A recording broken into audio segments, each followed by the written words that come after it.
Hey guys, Bobby Hughes with Point Firearms, and I'm here with my lovely assistant wife tonight, and we're going to talk to you guys a little bit about some dry goods and food storage on a budget. Alright, now food storage is important, and a lot of people are thinking now that, oh man, I've already waited too long to start prepping, and what am I going to do? Alright, in my personal opinion, I feel that canned goods, fresh canned vegetables and meats and things like that, stuff that you've grown or you've hunted for yourself, is probably the most healthiest and the best for you in a survival situation or in a time of worst case scenario. But if it's spring now, if you're getting your garden planted, you've never canned before, you have to have things that you can start buying now to start preparing now in case something happens between now and then. And the thing about storing this food is it's not going to go bad for a long time. So if you start to hit your expiration date, go ahead and eat it and then replace it. So that way you're not wasting it. But we're going to show you guys some quick and easy things to use or to purchase to start building that stockpile on a budget. Alright, when we talk about dry goods, we talk about things like rice and beans and pastas and things like that. And this is just a glimpse of some of the stuff that me and my wife have stocked. This is actually just regular white rice, and this is about 2 pounds of rice right here. And 2 pounds is going to make a lot of rice. Obviously it expands a lot. But to save on bags, because these vacuum seal bags are a little pricey, I bought a 4-pound bag, put 2 pounds in each bag, and sealed it up. So that'll last for years and years right here, just like this. And what you could do if you wanted to eat this in a worst case scenario, you're going to open it up and you think, well, that's a lot of rice. I'm not going to fix all this rice at one time, but it's not going to go bad over the course of a couple of days of the seal being broken. So I may open this and we may eat rice for a week. Right? Another thing that we like, being from the South, is soup beans. I'm not talking about bean soup. I'm talking about soup beans and cornbread. So what I've done is, when I make my soup beans, I put them in a crock pot. I cook them all day with some bacon or fatback or whatever. But I use a combination of pinto beans and Great Northern beans. So what I've done is I took and made soup bean mixes. I put 2/3 pinto beans and 1/3 of Great Northerns in there, sealed it up, and now when I get ready to make soup beans, I can open this up, cook them, and we'll have soup beans for 2 days with this. All right. Another form of food storage or dry goods is to purchase a cheap dehydrator and start dehydrating fruits.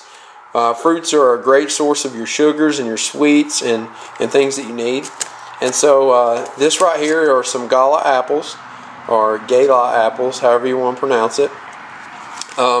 This started as about 2 pounds of raw apples. And I cut them, peeled them up, and sliced them and dehydrated them and made some really good apple chips. So this is another way that you can store start storing some good foods, and none of the chemical stuff. Another thing that obviously you can start storing are canned goods. And there's a lot of controversy on canned goods, but basically, if you keep canned goods in a dry, cool environment, they can last for years and years and years and years and years. As long as the can doesn't start bulging out or anything like that, then you're good to go on it. All right, and anytime you can find these versus these, I would suggest buying the complete sealed top. They're kind of hard to find now because everybody's going to these pop tops, but these, in my opinion, would be more likely to break the seal than these would, obviously. Tuna is also another great prep item. Tons of protein in tuna, so it's a great prep item. I hate instant mashed potatoes, but instant mashed potatoes are a filler. So in the case that you're really hungry, it's going to fill you up fast. And in a case where you may not have fresh potatoes, instant potatoes are a good prep. Not a lot of calories, But like I said, lots of carbs, big filler. So oats or oatmeal is also a good thing to stockpile on. You have lots and lots of carbs with this, as well as some protein and some fibers. It's also a good thing to eat as a snack, not only as for breakfast, because I would eat this any time of the day. So yummy stuff. You get a variety pack. You get lots of different options of what's in here, which means that you can have the options of having a lot more calories depending on what else added in. And then we have these little noodles. And in the noodles, you have lots of calories and protein and lots of carbs as well. Super cheap. You can get this for $1. Sometimes you can find them less for that if they're on sale. Lots of different flavors. You can keep them in the pack like this. I wouldn't keep them more than maybe a year or so if you're going to do that. But what's really cool about it is you can put them in these vacuum seal bags. And just by doing this, you can add like 3 more years onto your shelf life. So we've taken several of these, put them in the bag, sealed them off, tried to get all the air out of them to make them last longer than the ones in the bags. And we're going to show you guys how to do that here in just a little bit. Then we have the hot chocolate, which would be my fave. You have lots of goodness in here. There's really not any benefit of having this besides it's good. And sometimes they have marshmallows. Get the ones with the marshmallows. They're better. Yeah. In a survival situation, this is something that is not talked about a lot in prepping, but you have to look at prepping as survival. And we always use in survival, we're always told to use the rule of 3s. All right, 3 hours in the elements, hence the fact why I say bug in, don't bug out. 3 days without water, and 3 weeks without food. Now I don't know about you, but I'm not going 3 weeks without food, and I'm not going 3 days without water unless I absolutely have to. But even more important than those rules of 3s, what survival really comes down to is a mind trick. It's a mental control. And in today's world, with all of our comforts and luxuries, things like hot chocolate, on a cold day, it's not just, it makes us feel good on the inside, but it's also a mental thing. And for me and my wife, we love hot chocolate in the winter. And so hot chocolate becomes one of those mental survival items. We picked up how many boxes of this? Like 6 boxes of this Nestle, milk chocolate, hot chocolate. And I think we paid like $1 a box for it or something like that. So really cheap. And we only bought like 6 boxes of it. Not something that we're going to survive on, but it's definitely something nice to have. Okay, another really cheap thing is the famous ramen noodles, which lots of college students seems to live off of, which is good to know for those people who are going to try to survive with less money. So the really cool thing about the ramen noodles is you get lots of sodium with these, lots of sodium, an unhealthy amount of sodium, but your body needs sodium to survive. You don't want to do this on an everyday basis. You don't want to eat this definitely not every meal, definitely not every day, but you do want to make sure that you are eating these to keep the sodium in your body to keep yourself healthy.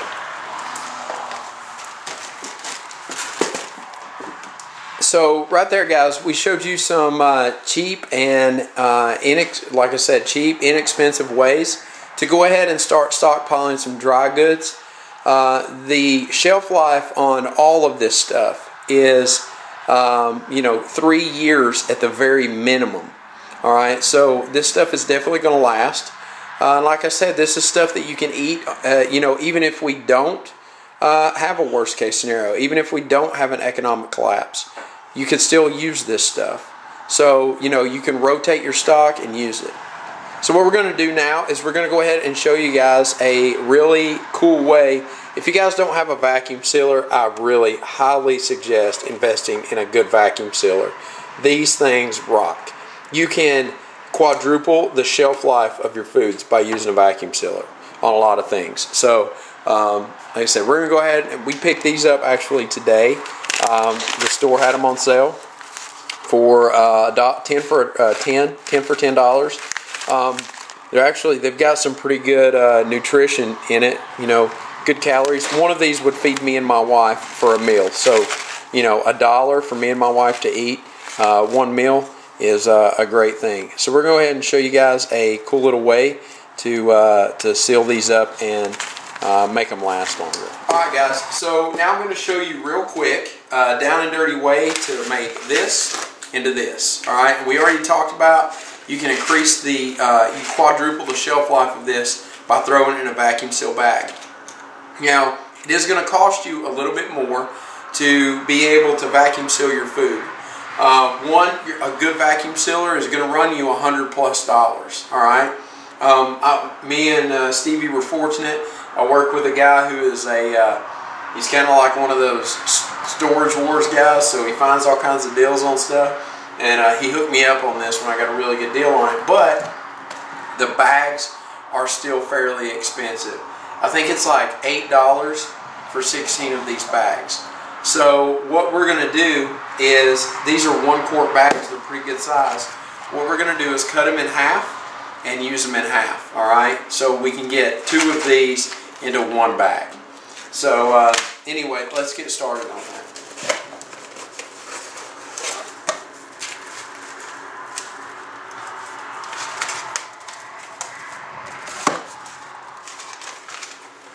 Alright, so the first thing we're going to do is we're going to reduce the size of our 1 quart bag. You can see this is a huge bag.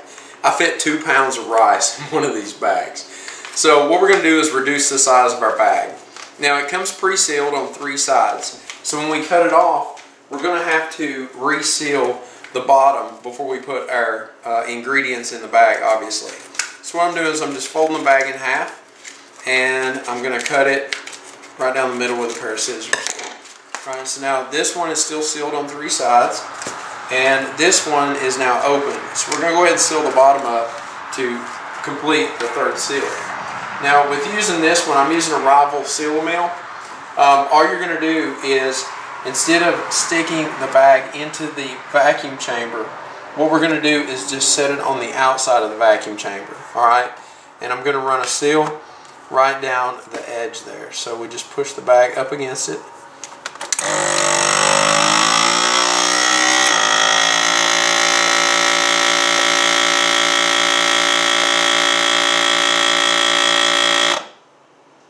Wait for it to turn off, and then we'll open it up, and we have sealed on 3 sides now. So we have an actual bag. Alright. Now what I recommend doing is always write on your bag before you seal it up. It makes life a little bit easier. So in this case, we're going to be doing the Asian side. We're going to do the teriyaki noodles. So I'm just going to write teriyaki noodles up here.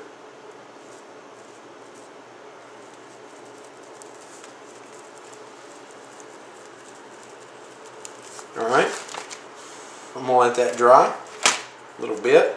While we're letting that dry, we're going to cut the bag open, alright? Just cut the top off of our bag.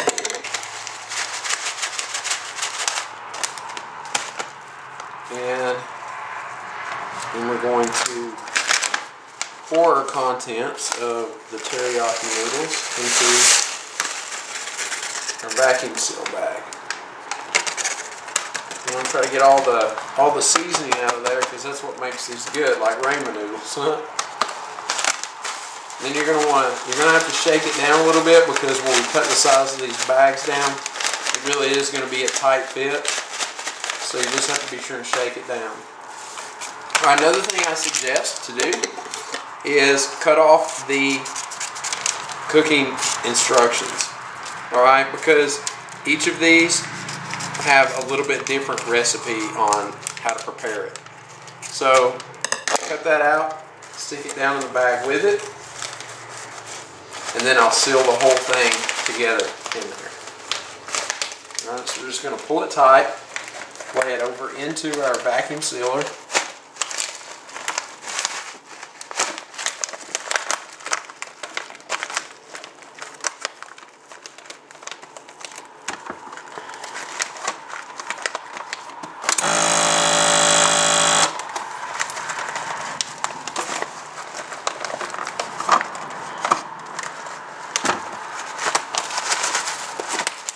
too much. This teriyaki stuff's almost too much for this.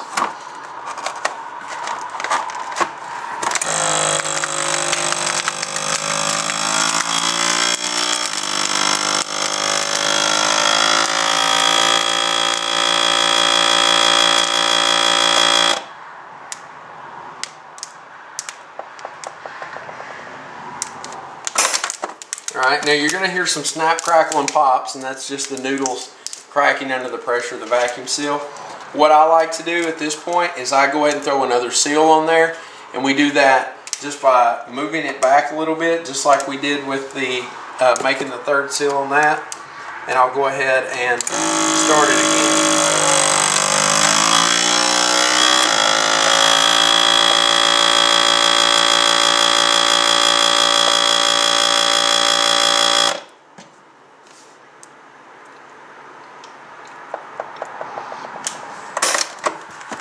And there we have our teriyaki noodles. So with this method, we've gone from expiring in April of 2013 to being good until about April of 2016. Now it's important to keep an eye on your long-term food storage stuff. Make sure that your seal doesn't break. So, you know, take inventory of your food and just do quality control on it. You know, go in there and check it out every couple of weeks. Make sure that your seals haven't broke on any of your food, because if it does, you want to go ahead and get it resealed again before it goes bad. Alright, so that's pretty much the down and dirty on how to make it last a little bit longer. Alright guys, so I hope you enjoyed the video on some ideas for some cheap dry goods and food storage. Until the next video, get out there, shoot some guns, be safe, and most importantly, have fun. See you guys later.